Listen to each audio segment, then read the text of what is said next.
Good news for Samsung, no bueno for LG. Samsung for the win.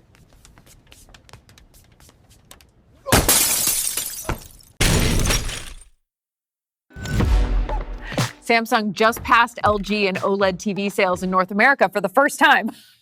No way. Wait, Samsung is now the top OLED TV brand in North America? Since when? Since Q1 2025. For the first time in over a decade, LG isn't number one. LG may be in trouble there. What does FOMO think? Is FOMO as shocked as I am? I'm totally shaken. It's all right, it's okay. You can always get a Sony, right? But this definitely happened faster than I expected. LG used to dominate OLED TV sales, but in Q1 of 2025, Samsung just overtook LG in both revenues and volume sold.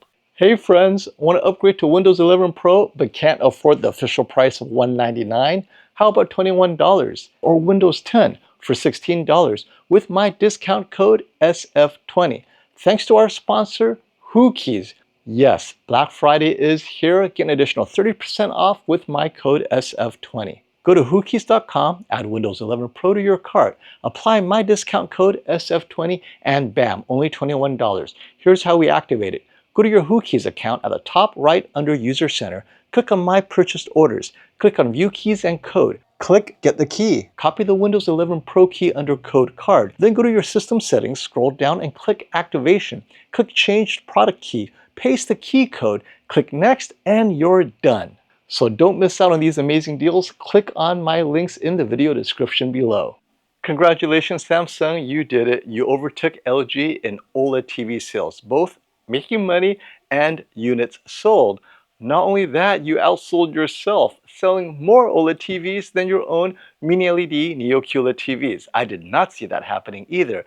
Nevertheless, your marketing machine works very well. But for LG, it's not just about sales, it's about perception and survival. I mean, at the rate this is going, although they still have the lead in Europe, who thinks they may lose that lead this year?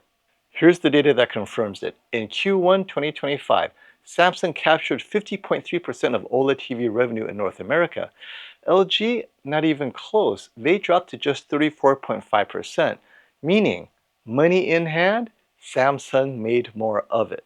And units sold, Samsung hit 45.2, selling more individual TVs than LG, which slipped to 42%. This is a major reversal from where they were just 2 years ago. And no, this isn't a one-off, one-quarter miracle. This will continue to grow as Samsung takes its lead farther out in 2025. Yes, Samsung's anti-glare matte screen has gotten some pushback by many of you, but LG's issues are much deeper. One brand has quirks, anti-glare, matte screen, maybe annoying, maybe useful, but LG, it's a fundamental image processing issue that many people will not accept. But enough about LG's woes this year for now. Let's talk about how did Samsung do it? How did it go from 0 OLED TVs sold in 2022, the first year they came back with QD-OLED, and that's what happened.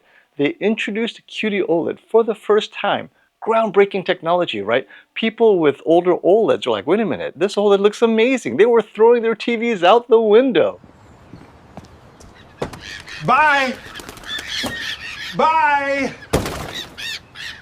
And replacing it with QD-OLED, the S95B. That was the TV that started it all. And Samsung didn't even try to sell it. They were hiding it in the back. Let's hide this amazing TV.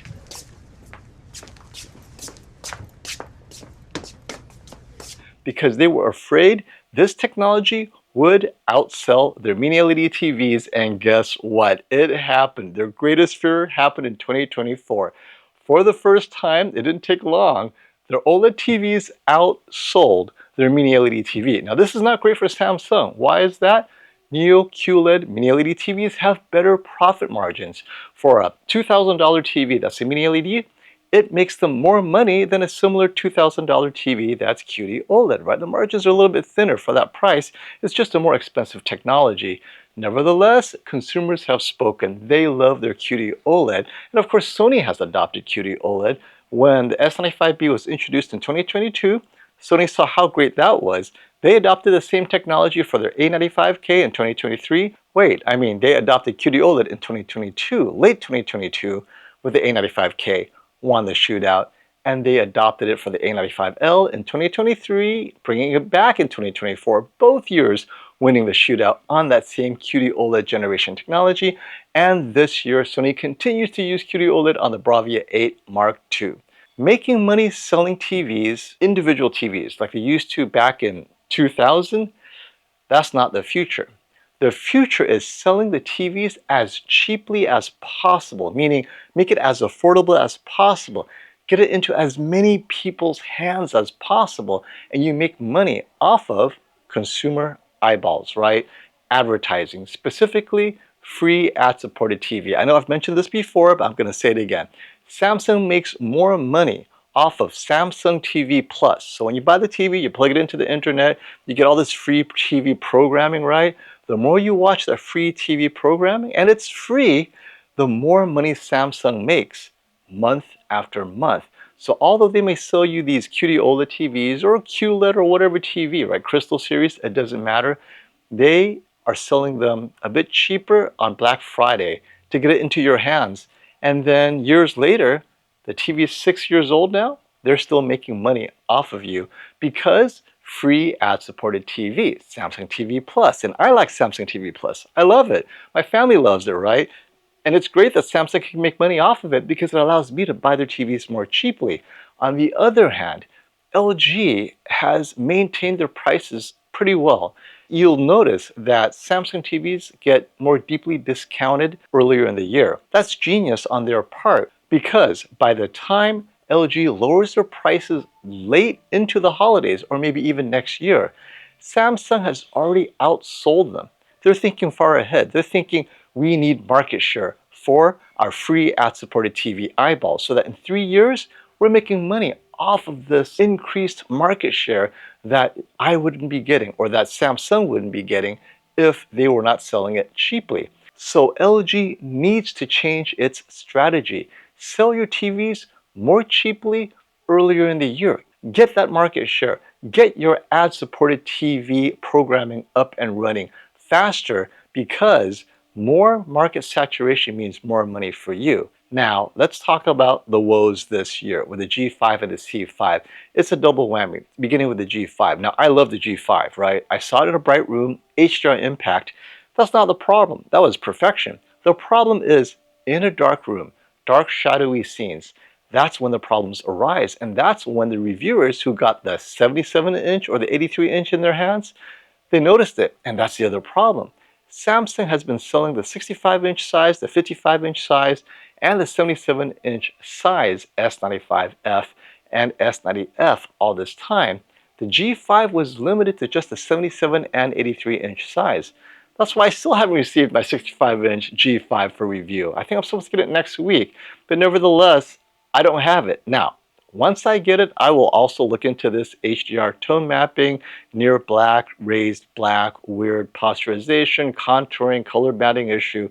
But ultimately, I think for most viewers, I'm going to be honest, it's not a big deal. If you're in a bright room, you're watching news, TV shows, HDR impact, not a big deal. This is definitely affecting those who watch the moodier, cinematic, darker scenes, 1917, maybe the Batman, maybe the Joker, right? Just very moody movies. Yes, you may be affected.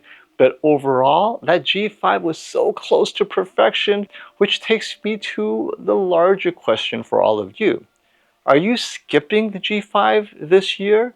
Or are you buying it on faith?